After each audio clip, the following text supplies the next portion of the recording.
Bien, mis hermanos, pues quisiera primeramente agradecer la invitación a este congreso que están teniendo.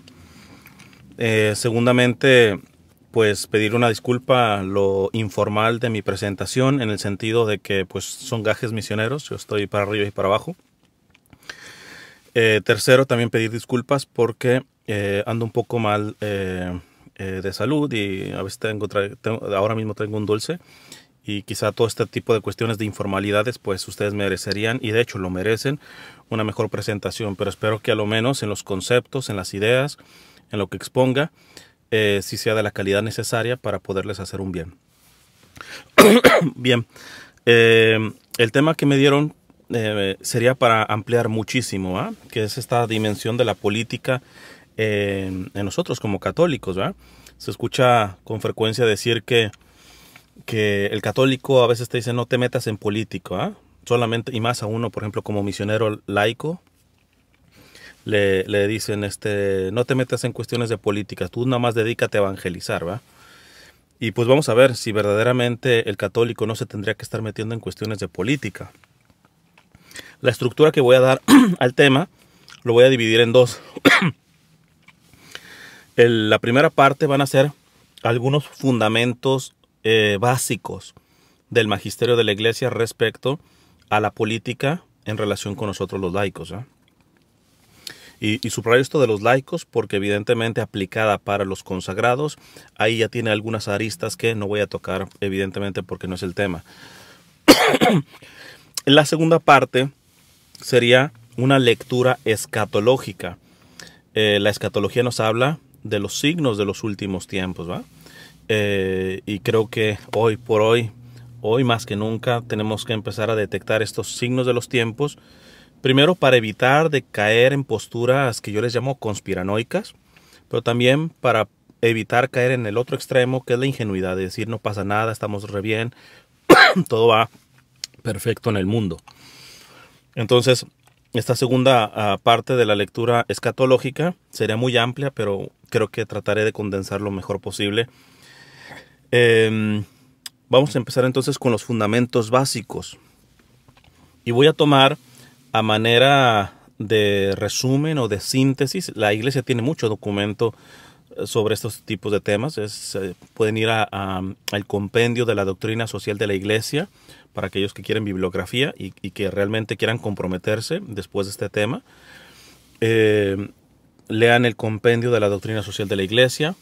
Vayan a las encíclicas sociales, desde León XIII hasta el Papa Francisco. Los papas han sacado una serie de documentos. Me gusta siempre decir, no significa que la doctrina social de la Iglesia comenzó cuando el Papa León XIII sacó Rerum Novarum. No. La doctrina social de la Iglesia está inmersa en la propia Sagrada Escritura. Además, vemos los escritos de los padres de la Iglesia, es decir, los primeros sucesores de los apóstoles de esa Iglesia primitiva, y vemos que ellos meditaron, discernieron, desarrollaron este pensamiento de la fe cristiana en relación con sus realidades sociales, ¿va? Y ahí tienen, por ejemplo, a varios, a San Juan Crisóstomo, a San Ambrosio, a varios que, créanmelo, hablan con mucha intensidad respecto a la responsabilidad que tenemos como católicos en las cuestiones sociales, ¿va? Pero yo voy a tomar un documento que es una nota doctrinal del 2002, hecha por el cardenal Ratzinger. En ese momento, nosotros ahora sabemos que nuestro Papa emérito Benedicto XVI, en este entonces el Papa estaba al frente de la Congregación para la Doctrina de la Fe, y a través de ella hizo esta nota doctrinal del 2002, tratando de sintetizar mucho el pensamiento de la Iglesia en materia de la política. Ahora bien, yo les recomiendo que lo busquen, está en el Vaticano, en el website del Vaticano, pongan nota doctrinal 2002, cardenal Joseph Ratzinger, y les debe de salir. Léanla, estudienla, pero yo les recomendaría mucho irse a los documentos que cita en la nota. De hecho, yo les voy a leer varias cosas que sí, lo dice la nota, pero están citando alguna encíclica, algún documento del Concilio Vaticano II. Entonces es bien importante que para quien quiera profundizar, vaya a las notas de esta nota doctrinal sacada en el 2002 por el cardenal Ratzinger. ¿Cuál fue el propósito de esta nota doctrinal sobre la política y los católicos? El cardenal Ratzinger al final de la nota pone lo siguiente: las orientaciones contenidas en la presente nota quieren iluminar uno de los aspectos más importantes de la unidad de vida que caracteriza al cristiano: la coherencia entre fe y vida, entre evangelio y cultura, recordada por el Concilio Vaticano II. Acto seguido, voy a dar algunos principios, citando sobre todo esta nota doctrinal, que vamos a decir que son al menos los principios más importantes para entender esta cuestión de la política respecto a los católicos. El primer principio que tenemos que entender es que la Iglesia no da recetas. 2 tomates, 3 cebollas, los mezclas, etc. No. La Iglesia no da recetas en esta materia de política, sino da principios. Es decir, te da el tomate, te da la cebolla, etc., de acuerdo a tu realidad, porque no es la misma realidad de los Estados Unidos a la misma realidad de Nigeria, vamos a decirlo así. Entonces, te da los principios, esos principios que sí son universales, pero la mezcla que vas a cocinar, qué poner primero, qué poner al último, depende mucho de las circunstancias, ¿verdad? Pero bueno, como madre y maestra que es la Iglesia, nos da los principios, nos da la materia prima para no tener pretextos en no aplicar nuestra fe cristiana a los elementos de la política y de la sociedad. Entonces, dice esta nota doctrinal del cardenal Ratzinger: no es tarea de la Iglesia formular soluciones concretas, esto es lo que llamo yo recetas, ¿verdad? Y menos todavía soluciones únicas. ¿Qué dice la Iglesia? ¿Cuál es el sistema económico mejor, el socialismo o el comunismo? Pues mira, yo te puedo decir nada más que los documentos magisteriales han confrontado el socialismo y el comunismo. Ok, lo confrontan, entonces ¿cuál es el método económico? No te lo va a decir. Te está dando los principios. Te está diciendo de dónde coge a uno, de dónde coge a otro. Hay otras posturas que no se han implementado como tal. Por ejemplo, Chesterton, basado en la doctrina social de la Iglesia, planteaba esto del distributismo. Pero por más basado a la doctrina social de la Iglesia, no significa que la Iglesia católica se plante y se ponga la etiqueta de decir el modelo que nosotros promovemos es el distributismo. No, la Iglesia da principios. Esto es importante tenerlo en cuenta porque tristemente dentro de la Iglesia tanto laicos católicos como consagrados católicos muchas veces manipulan a nuestro pueblo y le dicen que la Iglesia está con tal candidato o con tal postura económica, etcétera, lo cual es falso. En principio, la Iglesia no da recetas. Dice, no es tarea de la Iglesia formular soluciones concretas y menos todavía soluciones únicas para cuestiones temporales que Dios ha dejado el juicio libre y responsable de cada uno.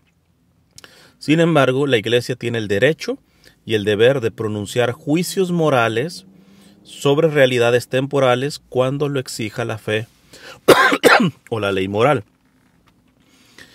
La enseñanza social de la Iglesia no es una intromisión en el gobierno de los diferentes países. La Iglesia no se mete, ¿verdad? Plantea ciertamente en la conciencia única y unitaria de los fieles laicos un deber moral de coherencia. En su existencia no puede haber dos vidas paralelas.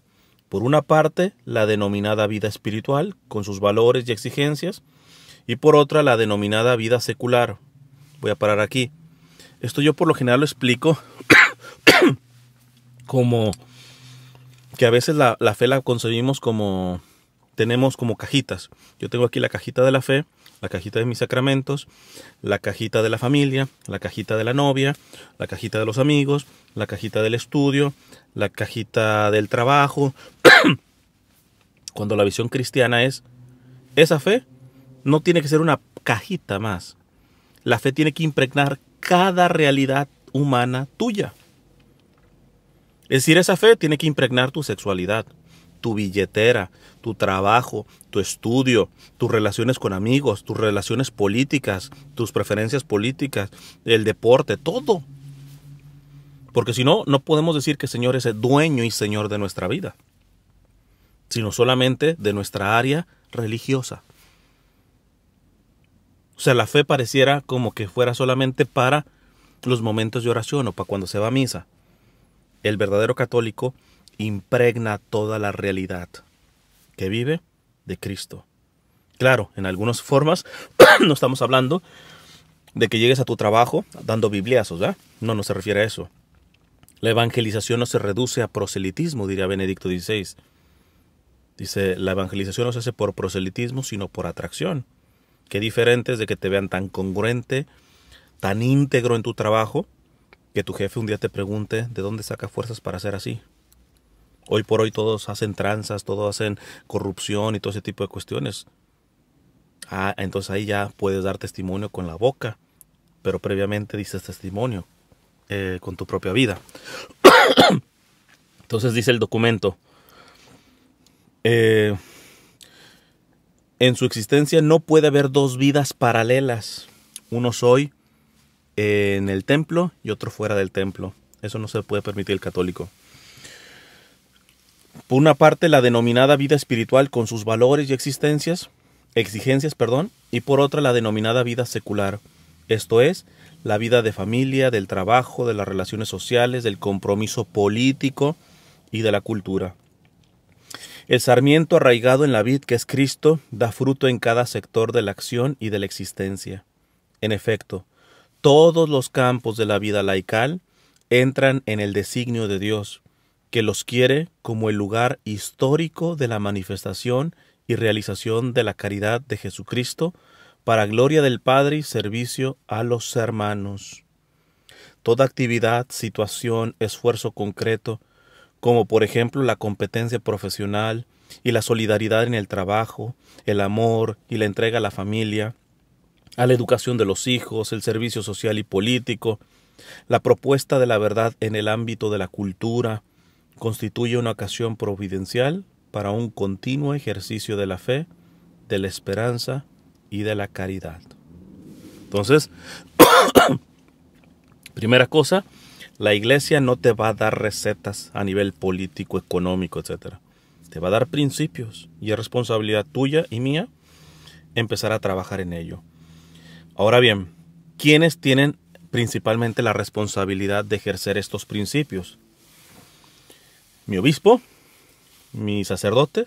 No. De hecho, les digo, hay ciertas recomendaciones que la iglesia le hace al consagrado de mantenerse con mucha prudencia a la hora de hablar de cuestiones políticas. De hecho, le dice que dé principios, no que dé un tipo de... que promueva la sana política y no la política partidista. Es terrible cuando un sacerdote literalmente se pone la camisa de un candidato. ¿Por qué? Porque en automático parte a su rebaño.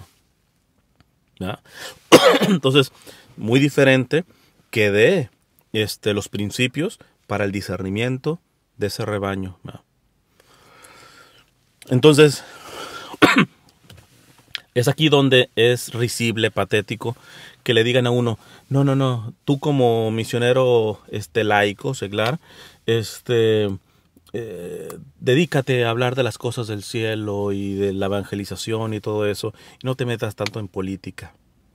Pues ojo, un principio de la doctrina de la iglesia respecto a esto es que la responsabilidad política principalmente es de nosotros, de los laicos, no de los consagrados, es de nosotros los laicos. ¿Por qué? Porque a nosotros los laicos se nos da la misión de santificar las realidades del orden temporal, el trabajo, la escuela, el deporte, todo. Eso no le toca al consagrado, aunque muchas veces pueden hacer bastante, ¿verdad?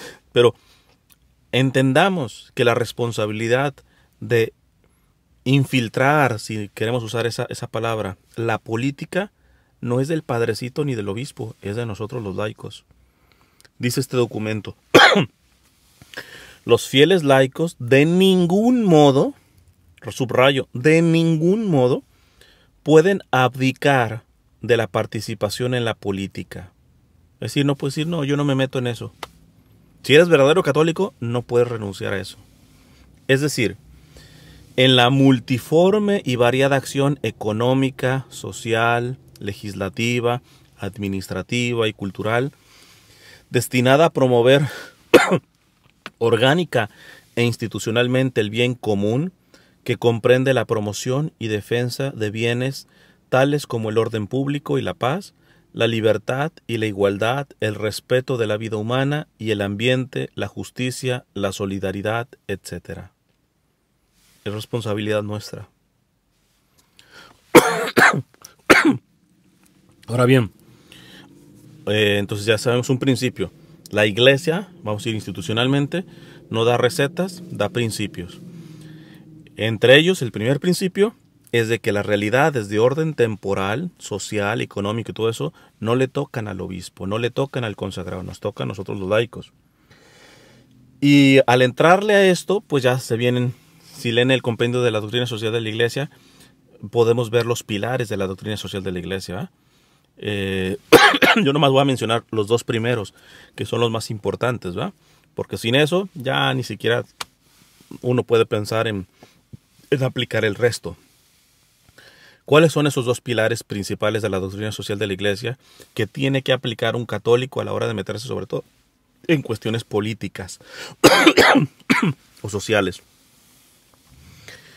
El centro de la política es la dignidad de la persona y el bien común. Los dos pilares. La dignidad de la vida humana y el bien común. Lo explico rapidito. ¿Qué es la dignidad de la vida humana? Que el católico tiene que defender y promover, porque a veces nos quedamos en la pura defensa, defender y promover la dignidad de todo ser humano desde su concepción hasta su muerte natural. Si este es un principio, de hecho el primero, ya un católico al meterse en política, al hacer decisiones políticas, económicas, no puede estar del lado de alguien que atente contra la dignidad del ser humano desde su concepción hasta su muerte natural. Por eso no podemos apoyar políticos que están a favor del aborto o de la eutanasia, ¿no? Pero tampoco que puedan apoyar medidas que violan, aplastan, humillan la dignidad de seres humanos a través de la miseria, de la pobreza, de la explotación, de la injusticia. Dice este documento, la estructura democrática sobre el cual un Estado moderno pretende construirse sería sumamente frágil si no pusiera como fundamento propio la centralidad de la persona. Eso es lo más importante. El respeto de la persona es, por lo demás, lo que hace posible la participación democrática. Diciéndolo de una manera más sencilla, ¿va? Si no respetamos la dignidad humana, por ejemplo, desde su concepción, todo lo demás se vuelve una hipocresía. Porque todas las políticas, todas las decisiones aplican a vivos.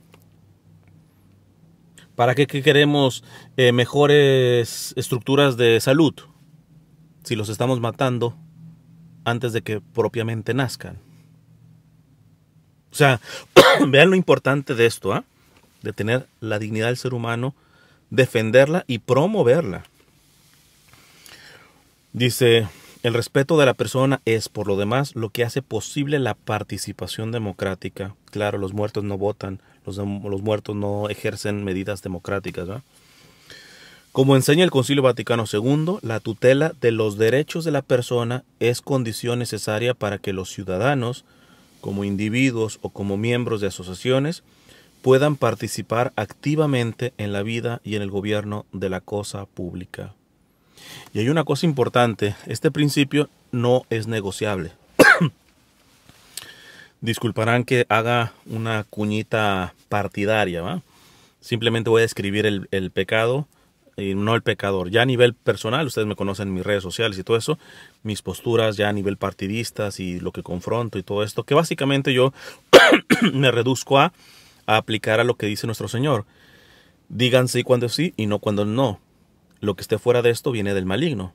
Entonces el político, sea de izquierda, de derecha, de un partido o del otro, yo tengo por norma, lo bueno que haga, lo voy a apoyar, lo voy a defender, le voy a aplaudir.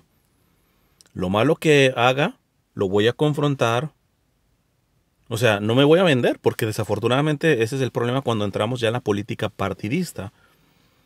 A tu político favorito le aplaudes todo y te quedas calladito ante injusticias que hace, ante violaciones a la dignidad humana. No, pero pero defiende a los no nacidos. Perfecto, eso apláudeselo. Pero está aplastando a otros que están nacidos.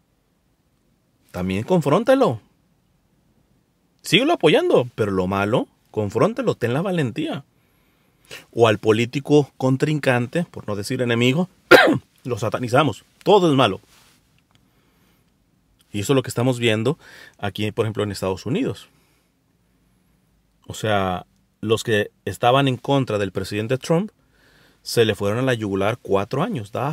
Pareciera como que el presidente era Satanás, ¿eh? No tenía nada bueno. Inclusive le inventaron cosas malas, falsas y todo eso. Hoy estamos viendo la contraria. Los trumpistas le están haciendo el mismo juego sucio a Biden. El católico no puede estar en este tipo de payasadas, me disculparán la palabra, ¿eh?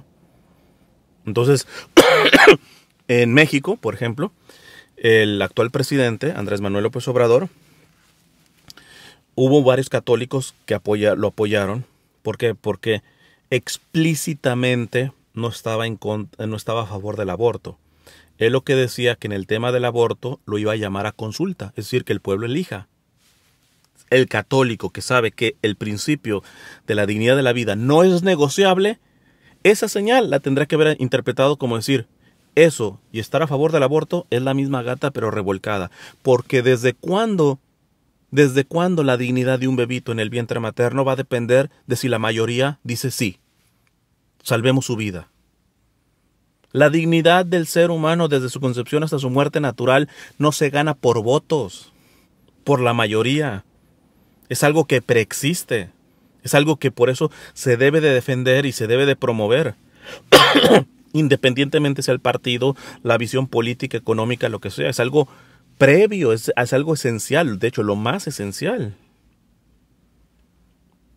Y desafortunadamente mucho católico se tragó este discurso. Ay, pues no está promoviendo el aborto. Simplemente él lo va a poner en consulta. Y ya cuando lo ponga en consulta, pues todos los católicos votemos a favor de la vida. Pero les estamos comprando el cuento. El cuento de poner a votación la dignidad humana. ¿Desde cuándo podemos poner la dignidad humana a votación? Entonces, principios, la dignidad de todo ser humano desde su concepción hasta su muerte natural. Y el segundo pilar de la doctrina social de la Iglesia que tenemos que velar es la hija o el hijo de este primer pilar. Que siempre les digo a aquellos que se dicen pro vida que yo voy a verificar que verdaderamente sean pro vida y no pro nacimiento. Pro nacimiento yo lo defino a las personas que solamente trabajan y se centran solamente en el no nacido. Y les viene valiendo si se aplasta a los demás nacidos, a migrantes, pobres, etc. A veces hasta apoyan medidas que abusan de esas personas. Esos no son pro vida, porque no están defendiendo toda la vida. Y porque cuando tú defendes el primer pilar que les acabo de escribir, dice el compendio de la doctrina social de la Iglesia, la consecuencia de defender la dignidad humana desde su concepción hasta su muerte natural es el trabajo por el bien común. ¿Y qué es el trabajo por el bien común? Por definición, me gusta cómo lo hace el compendio de la doctrina social de la Iglesia, es buscar el bien de todos los seres humanos y de todo el ser humano. De todos los seres humanos, no solamente de tu familia, no solamente de tu ciudad, de todos los seres humanos. Y esto nos tendría que caracterizar a nosotros los católicos, porque la propia palabra católico significa universal. Pero la segunda es y de todo el ser humano, es decir, la parte física, la parte psicológica, la parte espiritual, todo lo que contempla el ser humano. Esos dos pilares tienen que ser la vía para que un católico empiece a hacerse responsable en la parte política, social. No nos podemos saltar eso. Después vienen otros principios, el de la solidaridad, el de la subsidiariedad, el del fin universal de los bienes, etcétera, etcétera. Pero no me da mucho tiempo en este tema y a lo menos quería dejarles los dos principios que no nos podemos brincar y que son el arranque para poder vivir los próximos. Listo. Hasta aquí la primera parte del tema. Voy a pasar a la lectura escatológica, pero quiero comenzar con una cita que ya este documento del 2002 dice y que pareciera que es muy aplicable para estos tiempos. Decía el cardenal Ratzinger en el 2002, cuando escribió esta nota que le cité: la sociedad civil se encuentra hoy dentro de un complejo proceso cultural que marca el fin de una época y la incertidumbre por la nueva que emerge al horizonte.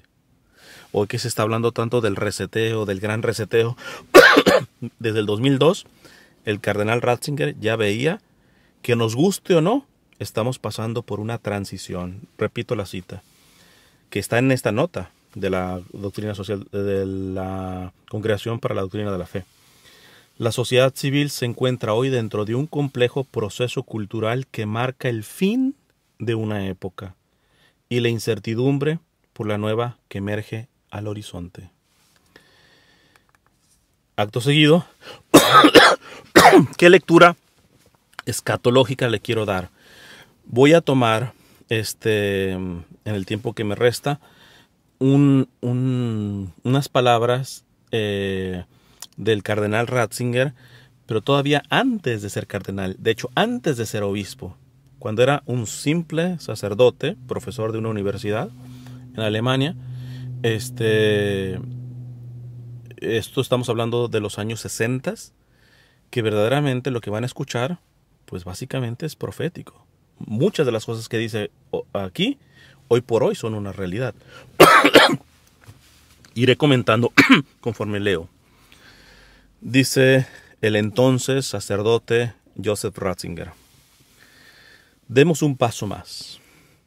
También en esta ocasión, de la crisis de hoy surgirá mañana una iglesia que habrá perdido mucho. Se hará pequeña. Tendrá que empezar todo desde el principio.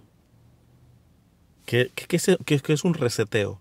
Un reinicio. Tú reseteas la computadora para que te pongan todo, o sea, se refresque la computadora, ¿va? Claro, hay reseteos malos, pero no está hablando aquí de un reseteo. Porque esto es opinión personal.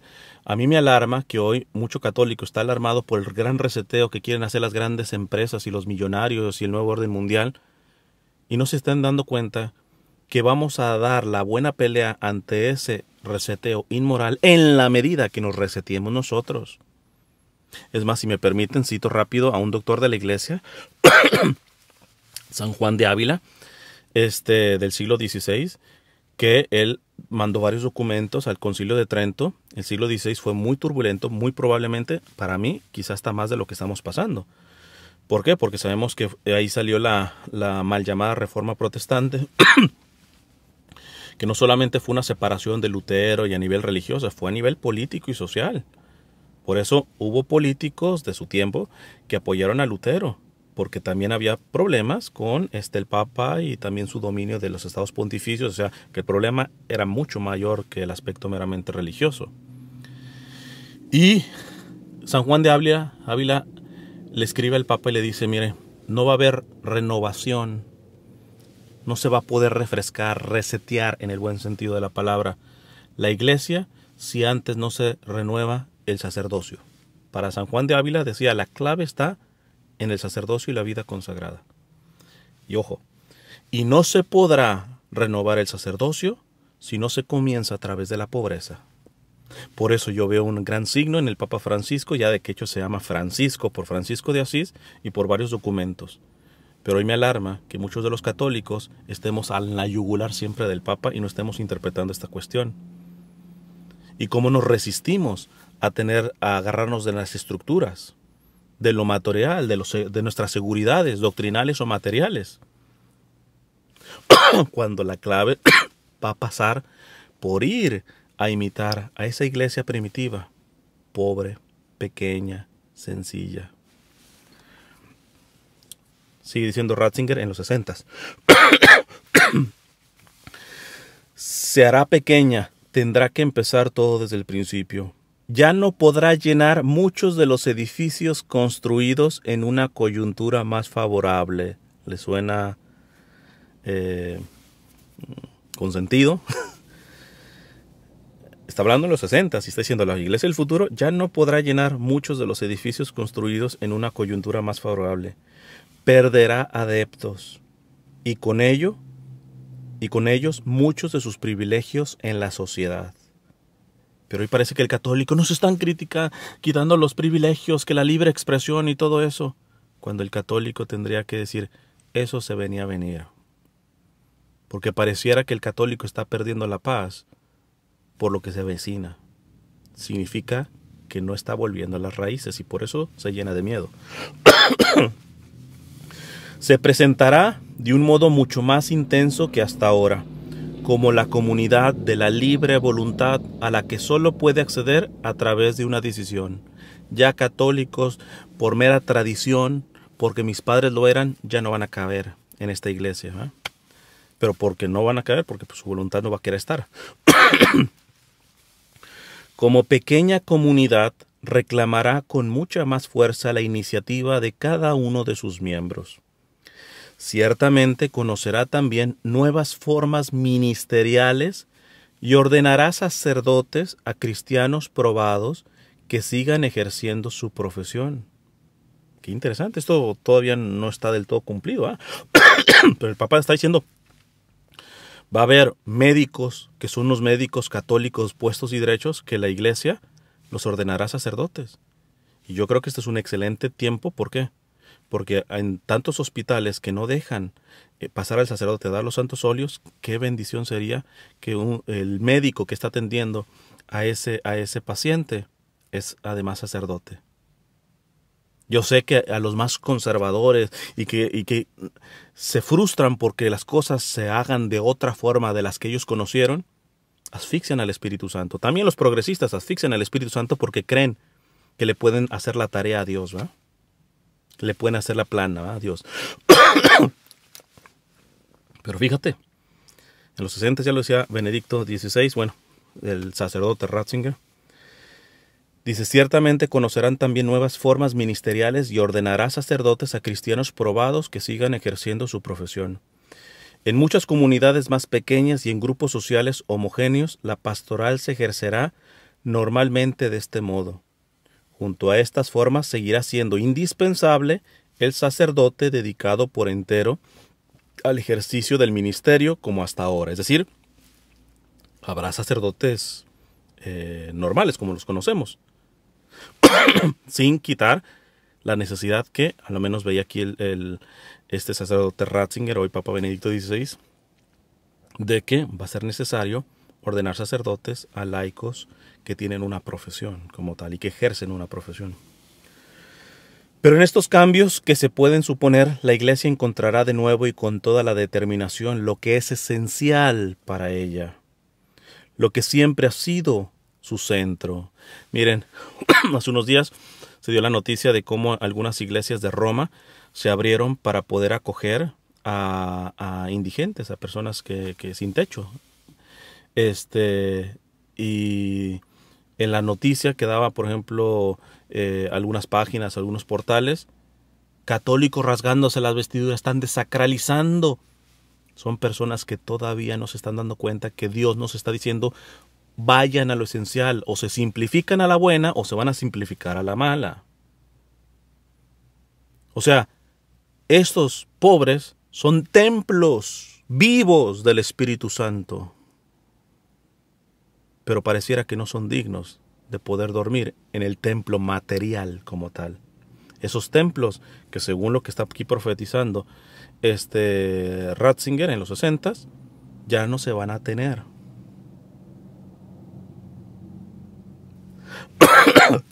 O al menos se nos despojarán.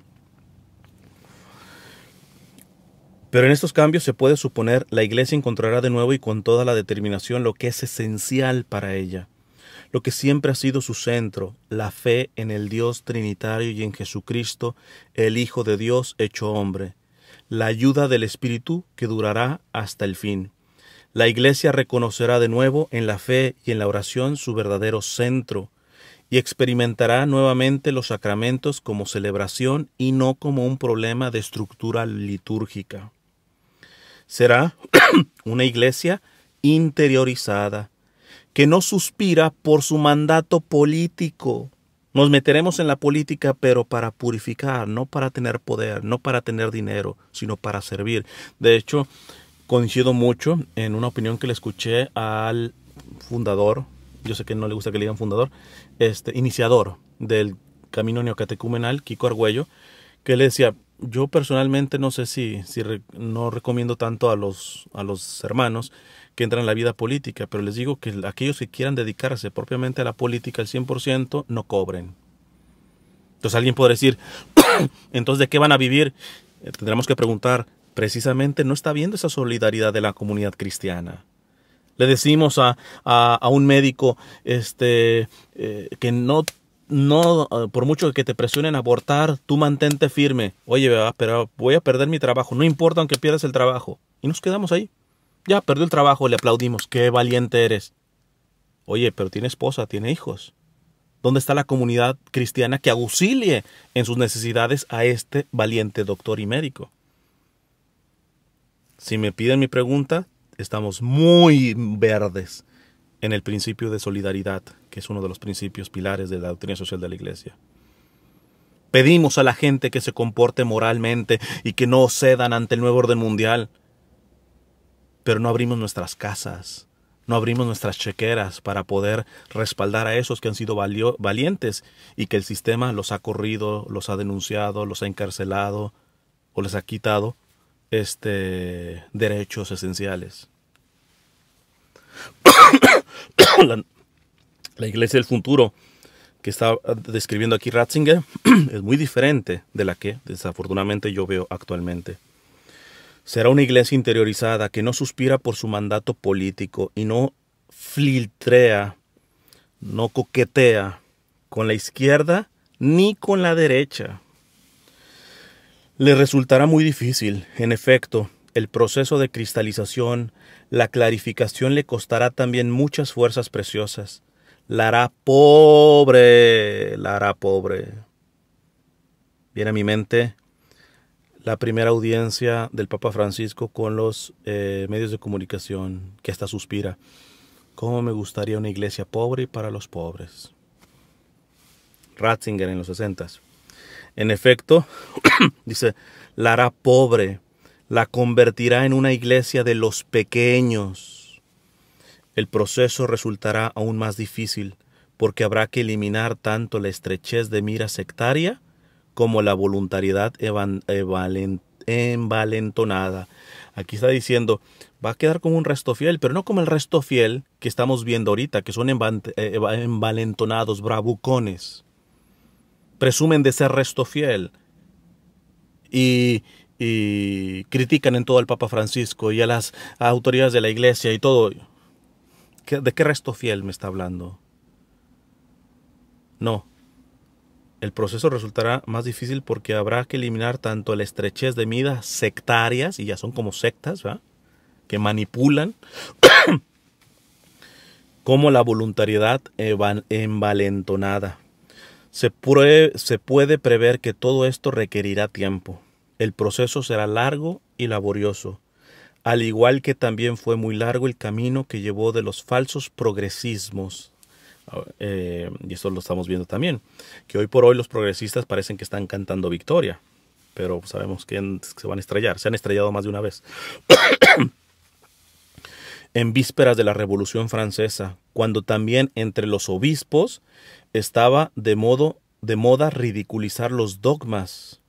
Lo vemos, por ejemplo, con los obispos alemanes, algunos obispos alemanes hoy. Y tal vez incluso dar a entender que ni siquiera la existencia de Dios era en modo alguno segura, hasta la renovación del siglo XIX.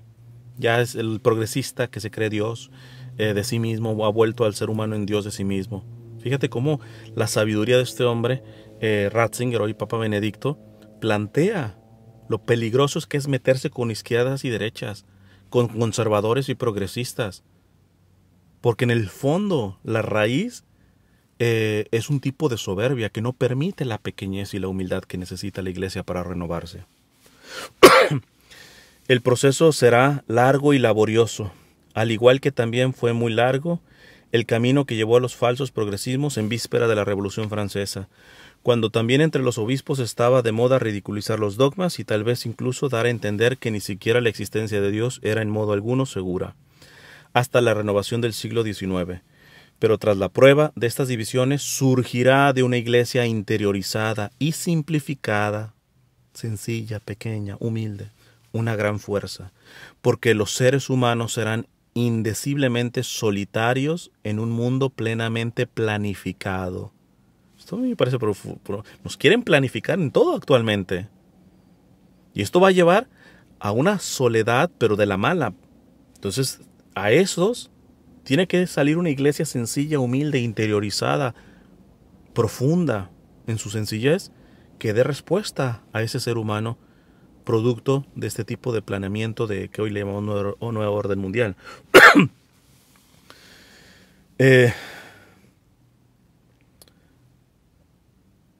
Dice, porque los seres humanos serán indeciblemente solitarios en un mundo plenamente planificado. Experimentarán, cuando Dios haya desaparecido totalmente para ellos, su absoluta y horrible pobreza. Y entonces descubrirán la pequeña comunidad de los creyentes como algo totalmente nuevo, como una esperanza importante para ellos, como una respuesta que siempre han buscado a tientas. A mí me parece seguro que a la Iglesia le aguardan tiempos muy difíciles. Su verdadera crisis apenas ha comenzado todavía. Hay que contar con fuertes sacudidas, pero estoy totalmente seguro de lo que permanecerá al final. No la iglesia del culto político, que fracasó ya en Gobel, sino la iglesia de la fe. Ciertamente ya no será nunca más la fuerza dominante en la sociedad y en la medida en que lo era hasta hace poco tiempo, que hoy parece que católicos tienen esa nostalgia de ser la iglesia que dominaba, que la cristiandad que dominaba los gobiernos, las estructuras y todo esto. Al menos aquí Ratzinger dice, esa iglesia ya no vendrá. Acostumbrémonos a que volvamos a esos inicios de la primera iglesia, que ese era ese pueblo de Dios que como la levadura en la masa iba fermentando la sociedad. Repito, ciertamente ya no será nunca más la fuerza dominante en la sociedad en la medida en que lo era hasta hace poco tiempo, pero florecerá de nuevo y se hará visible a los seres humanos como la patria que les da vida y esperanza más allá de la muerte. Pues bien, mis hermanos, con esto termino. Les agradezco mucho su atención, que Dios les bendiga y me encomiendo a su oración.